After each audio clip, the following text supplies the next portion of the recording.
नमस्कार दोस्तों, स्वागत है आप लोग का परीक्षा मार्ग के अपने इस यूट्यूब चैनल पे। आज हम लोग बात करने वाले हैं जो बिहार में एक नवीनतम रामसर स्थल जोड़ा गया है, गोगाबिल झील। इसी के साथ बिहार में टोटल 6 रामसर स्थल हो गए हैं। इसके पहले वाले वीडियो में हमने रामसर स्थल के बारे में डिटेल्स में आपको बताया था। रामसर स्थल क्या होते हैं, ये क्यों जोड़े जाते हैं, इनका प्रभाव क्या होता है, इसका उद्देश्य क्या होता है, रामसर सम्मेलन कब हुआ था, ईरान में इसकी रामसर स्थल हुआ था, उसके बाद से भारत कब इसमें जुड़ा, भारत में सबसे ज़्यादा किस राज्य में रामसर स्थल है, बिहार में कुल कितने थे। तो इसके पहले तो 5 थे, वर्तमान में बिहार में कुल 6 रामसर स्थल हो गए। सभी की चर्चा एक एक करके हम लोग इस वीडियो में करेंगे और 6 रामसर स्थल के बारे में एक एक करके देखेंगे कि इनको कब जोड़ा गया, किस लिए प्रसिद्ध है, किस जिले के हैं और कब ये नामित हुए थे। एक एक करके देखते हैं। वीडियो लंबा नहीं होगा, बहुत शॉर्ट होगा, क्योंकि एक डिटेल्स वीडियो हम लोग का यूट्यूब पे पड़ा हुआ है, आप उसको देख लीजिएगा। उसका हम लिंक कमेंट में पिन कर देंगे और वीडियो के डिस्क्रिप्शन में भी उस वीडियो का लिंक मिल जाएगा। तो चलिए आगे बढ़ते हैं और देखते हैं ये छठा जो रामसर स्थल है बिहार का, वो क्या है। गोगाबिल झील की बात करें तो ये कटिहार जिले में पड़ता है और इसकी जो घोषणा की गई थी वो 2025 में ही है, लेकिन डेट क्या है, 31 अक्टूबर। 31 अक्टूबर 2025 को इसकी घोषणा की गई थी और इसी प्रकार ये बिहार का छठा रामसर स्थल बन चुका है। ये क्यों प्रसिद्ध है, तो यह एक प्रकार का ऑक्सबो झील है जिसे बिहार के छठे रामसर स्थल के रूप में मान्यता मिल चुका है। यह प्रवासी पक्षियों का एक प्रमुख निवास स्थान है। यहाँ पे बहुत ज्यादा मात्रा में प्रवासी पक्षी आते हैं, यहाँ पे निवास करते हैं। हमने आपको पिछले वीडियो में बताया था रामसर स्थल क्यों प्रसिद्ध होते हैं, क्यों ये जरूरी होते हैं, क्योंकि ये प्रवासी पक्षियों का स्थान होता है। कई ऐसे प्रवासी पक्षी होते हैं जो भारत के सुदूर राज्यों से होके अन्य अन्य जगहों पे आके निवास करते हैं अपने अनुकूल वातावरण में। जब उनका अनुकूल मौसम चलता है उस समय ये वहां पे आके निवास करते हैं। तो ये भी प्रवासी पक्षियों का एक प्रमुख स्थान है। यहाँ पे लगभग 90 प्रकार की प्रजातियां पाई जाती हैं पक्षियों की। उनमें से लगभग 30 प्रकार के जो होते हैं पक्षी वो प्रवासी होते हैं। 30 प्रकार के पक्षी कैसे होते हैं, प्रवासी, यानी कि ये पक्षी आते हैं यहाँ पे सीजन में और फिर घूम के चले जाते हैं। तो ये बहुत ही बड़ा स्थल है, किसके लिए, तो प्रवासी पक्षियों के लिए। यह किस प्रकार का झील है, तो झील का जो टाइप है वो ऑक्सबो झील है। अब ऑक्सबो झील कैसा होता है आपको हम दिखाते हैं। इसके पहले जो कांवर झील है वो भी एक ऑक्सबो झील है और इसका आकार कैसा होता है आप लोग देखिए।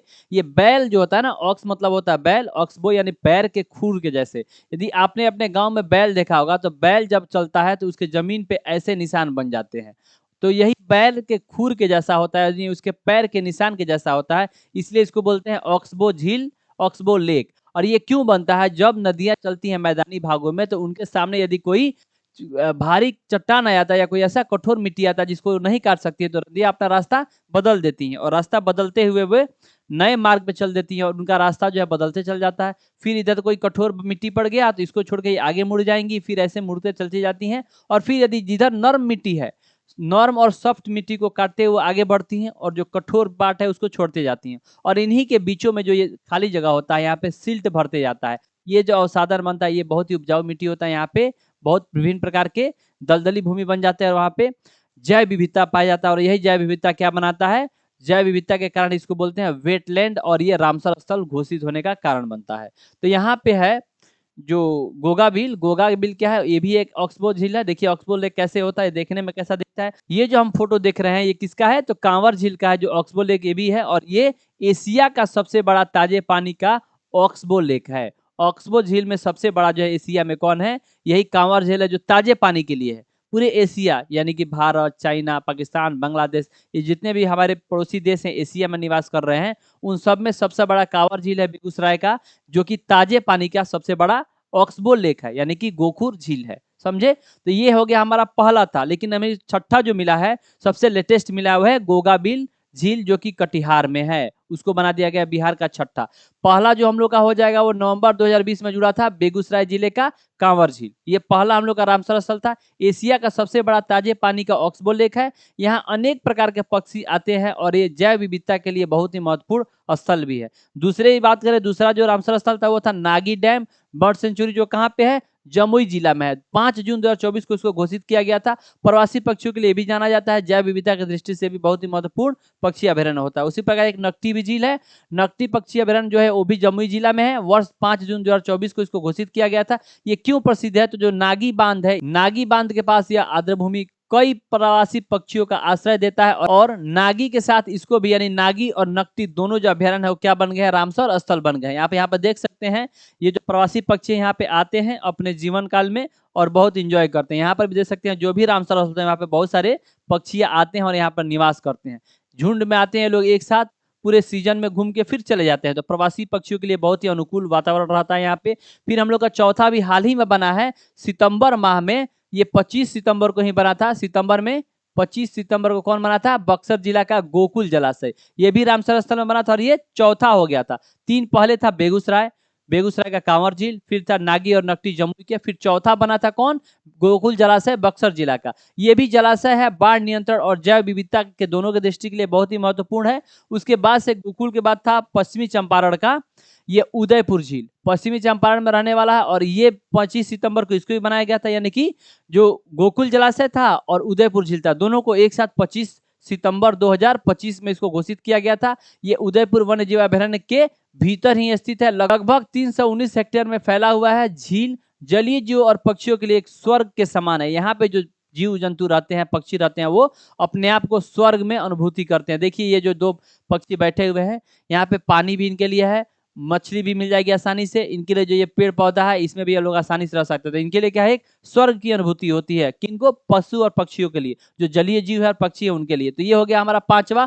और 6ठा हम लोग अभी पढ़ रहे थे गोगा बिल, जो कि कटिहार जिले का है। 31 अक्टूबर 2025 को नामित किया गया था। ये ऑक्सबो लेक ये भी है, लेकिन एशिया का सबसे बड़ा ताजे पानी का ऑक्सबो लेक हो जाएगा कांवर झील बेगूसराय। इसी के साथ हमने पिछले वीडियो में आपको बहुत सारी जानकारी दी थी, इसकी बेसिक जानकारी, वो आप पिछले वीडियो को जरूर देखिएगा। हम उसका लिंक आपको कमेंट में दे देंगे। जैसे ये सभी चीजें कि रामसर साइट का परिचय आपको बताया था। रामसर स्थल वे आर्द्र भूमियां होती हैं जिन्हें अंतर्राष्ट्रीय महत्व की दृष्टि से मान्यता मिली होती है। इनका नाम रामसर क्यों पड़ा, तो ईरान का एक शहर था, उसी से इसका नाम लिया गया। 2 फरवरी 1971 को रामसर कन्वेंशन हुआ था, अंतर्राष्ट्रीय स्तर पर उसका सम्मेलन हुआ था और भारत इसका सदस्य बना था 1982 में 1 फरवरी को। इसीलिए भारत में 1 फरवरी को मनाया जाता है आर्द्र भूमि दिवस। उसी के साथ हम लोगों ने क्या पढ़ा था, कांवर झील पढ़ लिया।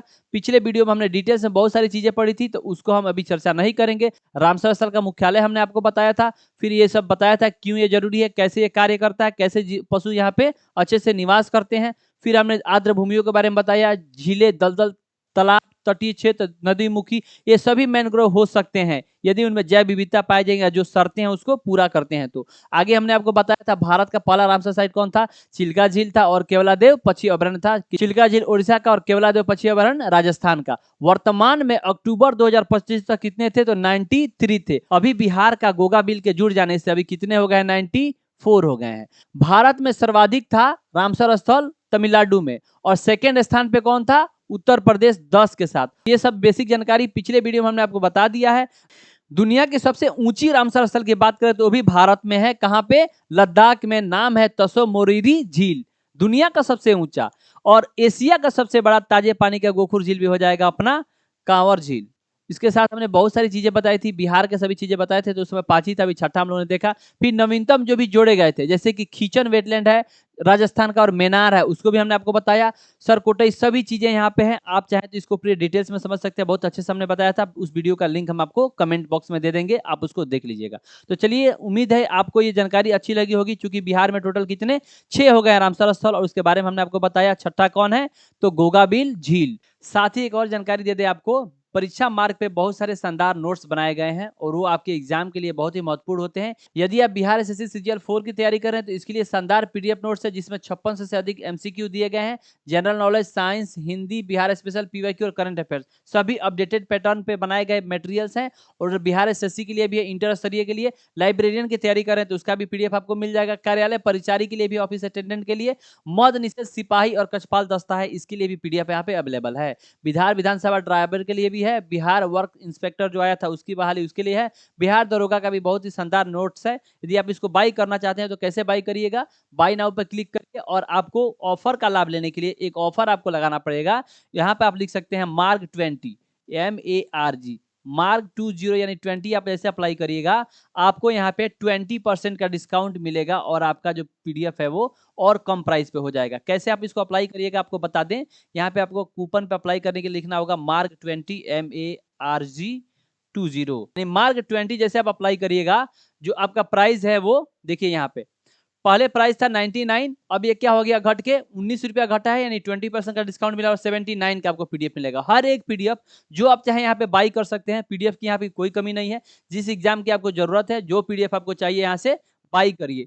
मार्क 20 लगाना है आपको। यहाँ पे बिहार सीजीएल 4 का है, बिहार एसएससी इंटर स्तर का है, बिहार लाइब्रेरियन का है, बिहार दरोगा का है, वर्ष इंस्पेक्टर का है, मद निषेध चलन दस्ता का है। सभी पीडीएफ अपडेटेड हैं, बिल्कुल नए पैटर्न पे है जो सिलेबस दिया गया है।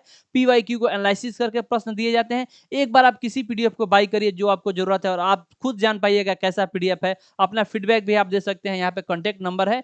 कोई भी आपको दिक्कत हो रही है पीडीएफ को बाई करने में, कोई भी कंप्लेन हो, यहाँ पे कॉल करिए, व्हाट्सएप करिए, आपको तुरंत उसका रिप्लाई किया जाएगा। और अपना फीडबैक भी दीजिए। यदि आपको पीडीएफ अच्छा लगा तो भी फीडबैक दीजिए, यदि अच्छा नहीं लगा तो भी बताइए। अब तक जितना भी फीडबैक आया सभी पॉजिटिव रहा, सबको पीडीएफ बहुत अच्छा पसंद आया और उन्होंने फीडबैक दिया उनके एग्जाम में बहुत ही मददगार है। तो आप भी इसको एक बार जरूर ट्राई करें, जो आपको जरूरत हो। स्टेट का एग्जाम तो हो गया है, बिहार जीविका का आप तैयारी कर रहे हो तो हर पोस्ट के लिए अलग अलग यहाँ पे पीडीएफ है, कोई एक बाई कर सकते हैं। बिहार सीजीएल है उसके लिए आप करिए, बिहार इंटर स्तरीय एग्जाम में किसी का भी पीडीएफ आप बाई करिए, मार्क 20 कोड लगाइए, 20% का आपको डायरेक्ट डिस्काउंट मिलेगा। तो मिलेंगे एक और नए वीडियो में, तब तक के दीजिए इजाजत। जय हिंद, जय भारत।